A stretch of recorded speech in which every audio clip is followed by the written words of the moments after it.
Écoutez-moi, vers les années 94, 95, un pasteur est venu du Nigeria et Daddy Jean Bosco Daddy nous a connectés, il est venu nous prêcher.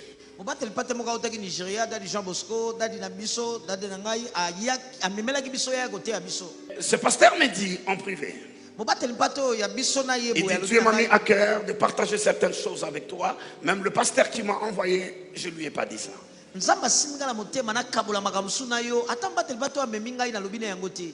me dit, il n'y a pas de plus grande distraction que la politique.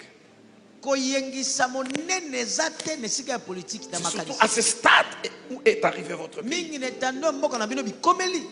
Il me dit, enseigne sur l'entrepreneuriat. Pousse les gens à travailler, à investir, à faire des affaires. Et petit à petit, Dieu le bénira. Il m'a dit beaucoup d'autres choses. Il dit, les gens travailleront, ils se battront. Tu les enseignes à donner leurs dîmes, les offrandes. 10 ans passera, 15 ans, 20 ans. Après, Dieu commencera à les rendre puissants financièrement. Et quand ils deviendront puissants, ils peuvent se jeter en politique ou lancer d'autres personnes en politique. Il dit, c'est de cette manière-là que vous pouvez changer l'église dans cette nation. C'est ce que le Nigeria a fait. Vous soyez chrétien, musulman, animiste, vous ne devenez pas président ou quelqu'un d'important sans collaborer avec l'église. Mais pas à cause de ces prières, à cause du poids et de la puissance financière qui vient par l'entrepreneuriat.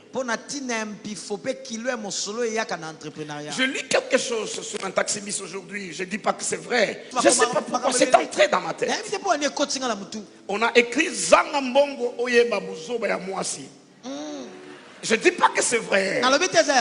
Mais c'est entré dans ma tête. Je lis sur un taxi. Est-ce que je dis que c'est vrai? Non. Nos sœurs et nos mamans ne sont pas comme ça. Mais il est bon pour un homme d'apprendre à entreprendre. La nouvelle naissance ne s'arrête pas lorsqu'on reçoit Jésus comme Seigneur et Sauveur. Dans la vie, il y a des reconversions. Vous pouvez laisser un domaine dans lequel vous avez travaillé 10, 15, 20 ans et vous convertir à un autre domaine. Ce n'est pas bon que l'oncle de tes enfants commence à les insulter parce que toi tu envoies tes enfants chez leur oncle parce que la rentrée scolaire. Faire vivre sa famille dans la dignité, ça c'est la responsabilité de l'homme. Regarde, le respect et la dignité se forgent par la capacité de la prise en charge. Écoutez, quand on vous appelle papa, le mot père veut dire source. Et chaque chose, chaque créature trouve ses ressources dans sa source. J'ai trouvé le verset 15 de 1 Chronique 26. On dit le roi Ozias par un ingénieur inventa une machine qui lançait des pierres et des flèches. Ça c'est quoi? C'est lance-roquettes. Un ingénieur, un enfant de Dieu. On peut le mettre au tableau. 1 Chronique 26 verset 15. Il a inventé une machine pour lancer des flèches et des pierres lorsqu'on est en guerre. Ça c'est l'ingéniosité. Toi tu es ingénieur à l'État. Tu as fini à l'État. Tu veux qu'on t'engage. Si on t'engage c'est bon. Mais sinon, par la créativité divine, la vieille tradition juive dit ceci. Un homme est comblé quand sa femme peut tourner derrière sa maison, prendre quelques tomates et quelques légumes qu'ils ont plantés parce qu'ils ont un morceau de terre qui leur appartient. Il y a plusieurs opportunités. J'étais avec Frère Willy. Je fais venir Israël là où j'étais. Frère Willy l'a introduit dans le bureau où j'étais. Et la chinoise qui était en face de moi m'a dit, j'ai été partout dans les 5 continents. Je n'ai pas vu autant d'opportunités. Les opportunités, il y en a.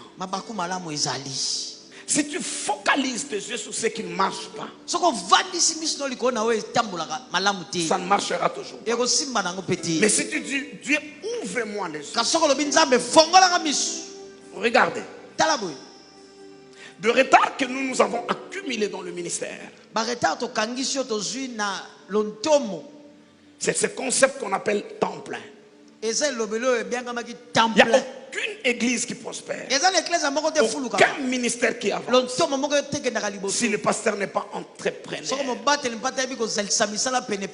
J'ai été chez tous les grands, presque. Le grand que je n'ai pas vu, c'est que je vis les envies. Je suis en train de vendre des patates douces là-bas en Célé. Le texte continue et dit, et quand tu verras s'accroître ce qui est à toi,